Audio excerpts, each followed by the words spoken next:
মন দিয়ে কথাগুলি শুনুন। ইংরেজি শিক্ষা হারাম হারাম বলে আমরা হুজুরেরা সাধারণ শিক্ষাটা তুলে দিলাম মুশরিক ও খ্রিস্টানদের হাতে। বিজ্ঞান শিক্ষা হারাম বলে বিজ্ঞান বিভাগ ছেড়ে দিলাম নাস্তিকদের হাতে। টিভি দেখা হারাম ফতোয়া দিয়ে সকল মিডিয়া তুলে দিলাম নগ্নতাবাদী বামরামদের হাতে। গণতন্ত্র হারাম বলে এটাও তুলে দিলাম সেকুলারদের হাতে। আর নিজেরা কি রাখলাম? খানকা, মাজার, মাদ্রাসা, মসজিদ আর ঝাড়ফুঁক মাদুলি ব্যবসা। পার্লামেন্টে আমরা না গিয়ে সেখানে পাঠালাম ইসলামী জ্ঞানে অজ্ঞ এক শ্রেণীর বিজ্ঞদেরকে। আর তাই তাদের কাছে আমাদের দফার রফা নিয়ে লাঞ্ছনার মার খেতে হয়। সেই পার্লামেন্টে আমরা থাকলে তো দাবি করা লাগতো না, মুহূর্তেই আইন করে সেগুলো করতে পারতাম কবেই।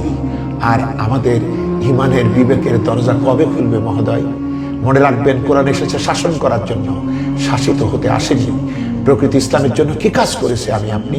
আল্লাহ রাসূল সাল্লাল্লাহু আলাইহি ওয়াসাল্লাম পৃথিবীতে এসেছেন কোরআনের বিধান কায়েমের জন্য, এবং তিনি 10টি বছর কোরআন দিয়ে রাষ্ট্র পরিচালনা করে দেখিয়ে দিয়েছেন।